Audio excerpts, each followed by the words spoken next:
اسی طرح نماز کے آداب میں داخل ہے کہ جب بندہ اکیلی نماز پڑھ رہا ہو تو تمام نماز کے معاملات پڑھنا اس کی ذمہ داری ہے۔ سبحانک اللہم ثنا بھی پڑھے گا، الحمدللہ بھی پڑھے گا، سورت بھی پڑھے گا، رکوع سجدے بھی پڑھے گا اور اتحیات اور آخر تک پڑھے گا۔ لیکن جب بندہ نماز میں جماعت میں داخل ہو جائے تو پھر اس کی شکل اکیلے کی نہیں رہتی، وفد کی بن جاتی ہے۔ اور آپ کو پتہ ہے جب وفد کسی سے ملاقات کرنے جاتا ہے، مثلا بڑے افسر سے ایک وفد ملاقات کرنے گیا تو سارے نہیں بولتے، وفد کا بڑا بولتا ہے، وفد کا ڈیلیگیشن کا قائد بولتا ہے اور وہ بات کرتا ہے، سب کی بات ہو جاتی ہے۔ تو نماز میں بھی ایسے ہے، یہ باجماعت نماز یہ وفد والی نماز ہے۔ باجماعت نماز یہ اللہ کے دربار میں امام کی موجودگی میں حاضری ہے۔ تو رسول پاک صلی اللہ علیہ وسلم نے ارشاد فرمایا، من کان لہو امام فقراءۃ الامام لہو قراءہ، شرح معانی الاثار کی صحیح حدیث ہے۔ فرمایا ہے لوگوں اگر امام کے پیچھے نماز پڑھو گے، امام قرآن پڑھے گا اور تمہارا پڑھنا ہو جائے گا، تمہیں علیحدہ پڑھنے کی ضرورت نہیں ہے۔ میں کچھ دنوں پہلے لودھرا میں جامعہ تعلیم الاسلام قبول والا مدرسہ ہے، میں وہاں تھا، تو وہاں کے علماء نے فرمایا کہ ہمارے پاس یہ تفسیر کی کلاس کے طلبہ ہیں، یہ قرآن کریم کی تفسیر پڑھتے ہیں مغرب میں، ان سے تھوڑی گفتگو، میں نے ان سے حال احوال کیا تو ان میں ایک دو سوالات آئے، تو ساتھ اس مسئلے پر بھی سوال آیا۔ وہ کہنے لگے مولانا جب امام نماز میں قرآن پڑھ رہا ہوتا ہے تو ہم پیچھے نہیں پڑھتے، لیکن جب امام نہیں پڑھتا خاموش ہوتا ہے اس وقت تو پڑھ لیں۔ میں نے کہا جی دو غلطیاں کی ہیں آپ نے۔ آپ کو کس نے کہا امام نماز میں خاموش ہوتا ہے نہیں پڑھتا؟ یہ کس نے کہا؟ کہتے امام کی آواز نہیں آتی۔ میں نے کہا آواز نہ آنے کا یہ مطلب ہے کہ امام چپ ہے، وہ تو پڑھتا ہے، ہاں آہستہ پڑھتا ہے۔ یہ نہ کہو کہ امام نہیں پڑھتا، یہ غلط ہے، امام تو پڑھتا ہے، جہری نماز میں اونچا پڑھتا ہے، سری نماز میں آہستہ پڑھتا ہے۔ صبح مغرب عشاء جمعہ جہری ہیں، اس میں امام بلند آواز سے پڑھتا ہے، اور ظہر اور عصر سری ہیں، اس میں امام آہستہ پڑھتا ہے۔ یہ غلطی آپ نے پہلی کر دی کہ امام نہیں پڑھتا تو ہم پڑھ لیں، یہ آپ کی غلطی ہے۔ نمبر دو، آپ نے امام کے پیچھے پڑھنا شروع کر دیا تو قرآن کریم میں تو منع موجود ہے کہ قرآن کے مقابلے میں قرآن نہ پڑھو۔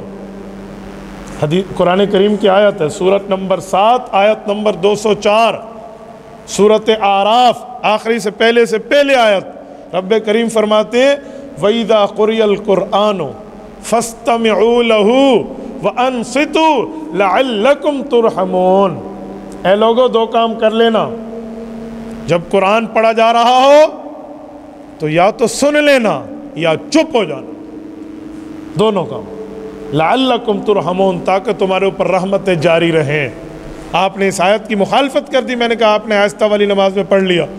اللہ فرماتے ہیں دو کام، ایک ہے فاستمعوا لہ، سنو، ایک ہے انصتوا، زبان سے چپ رہو۔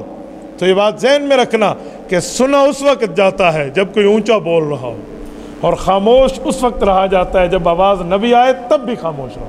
تو ایک حکم جہری نماز کا ہے کہ جب امام اونچا پڑھ رہا ہو تو تم سنو، اور دوسرا حکم سری نماز کا ہے کہ جب امام آہستہ پڑھ رہا ہو تو پھر بھی چپ رہو، تم نے نہیں پڑھنا۔ تو کہنے لگے حضرت غلطی کی درستگی ہو گئی، ورنہ ہم یہ سمجھتے تھے کہ اونچا قرات کر رہا ہو امام تو ہم امام کے پیچھے نہیں پڑھیں گے، اور ظہر عصر میں امام آہستہ قرات کر رہا ہو تو ہم پڑھنا شروع کریں گے۔ میں نے کہا نہیں، رسول پاک نے ارشاد فرمایا من کان لہ امام فقراءۃ الامام لہ قراءہ، امام پڑھے گا مقتدی کی طرف سے ہو جائے گا، وہ آہستہ پڑھے یا وہ اونچا پڑھے۔ یہ تو پوری نماز کی بات ہے، ایک نماز کی نہیں ہے، ڈیلیگیشن ہے۔ میں کہہ رہا ہوں اگر وفد جائے کسی افسر کے دفتر پہ ملاقات کے لیے، وہ اونچی بات کرے ہم پھر بھی خاموش ہے، وہ آہستہ سے افسر کے کان میں بات کرے ہم بولنا شروع کر دیں گے تو ہم پھر بھی خاموش ہے، بھی ہم نے اسے امام بنایا۔ وہ نماز سری ہو یا جاری ہو وہ امام کی ذمہ داری ہے، وہ پڑھے گا، ہماری طرف سے قرآن پڑھنا ہو جائے گا، ہم قرآن کے مقابلے میں قرآن نہیں پڑھیں گے۔ میری بات کا مطلب حرکات سے سکون کی طرف معاملہ آیا۔ پہلے مقتدی پڑھتے تھے، مقتدی بھی پڑھتے، امام بھی پڑھتے۔ اللہ کے رسول نے، حضور پاک علیہ السلام نے ایک موقع پر ارشاد فرمایا قرآن کریم تم بھی پڑھ رہے ہو ہم بھی پڑھ رہے ہیں، اب نہ پڑھنا ورنہ قرآن سے تو جھگڑا ہو رہا ہے، تم بھی پڑھ رہے ہو امام بھی پڑھ رہا ہے۔ فرمایا یوں نہ کرنا، آپ نے ایسے نہیں پڑھنا۔ حضرت ابو ہریرہ رضی اللہ تعالیٰ عنہ کی ایک حدیث پاک ہے، مجھے ایک دوست نے وہاں پیش کی کہ حدیث پاک میں حضرت ابو ہریرہ فرماتے ہیں اقرا بہا فی نفسک، کہ دل میں پڑھ لو تو حضرت ابو ہریرہ تو دل میں پڑھنا کہتے ہیں، تو میں نے کہا پھر تو بھی دل میں پڑھ لے۔ کہتے ہیں ایسا؟ میں نے کہا نہیں، دل میں پڑھنے کو ایسا کہتے ہیں؟ دل میں پڑھنے کا مطلب ہوتا ہے سوچو۔ کہتے ہیں نا میں نے دل میں کہا، اس کا کیا مطلب؟ کہا دل جیب لگی کھڑوتی ہے، دل میں زبان ہے۔ دل میں کہا کا کیا مطلب؟ ادھر زبان ہے، دل میں کہا کا مطلب ہے میں نے سوچا ہے۔ تو اقرا بہا فی نفسک، جب امام پڑھ رہا ہو اونچا، تم دل میں سورۃ فاتحہ کے مضمون کو سوچو کہ اس پہ اللہ نے توحید بیان کی ہے، اللہ رب العزت نے عوام کے لیے تقلید بیان کی ہے، اس پہ اللہ نے اپنی عبادت کا حکم دیا ہے، اور حضور کے صحابہ کے طریقے پہ چلنا، اور جن پر اللہ کا غصہ ہوا اور جو گمراہ ہوئے ان کے راستے سے بچنے کا حکم فرمایا۔ یہ سورۃ فاتحہ، یہ اقرا بہا فی نفسک، دل میں پڑھو۔ دل میں کوئی زبان نہیں ہے۔ سوچنے کا مطلب ہے کہ تمہیں کم از کم نماز کا ترجمہ آنا چاہیے، نماز کا ترجمہ۔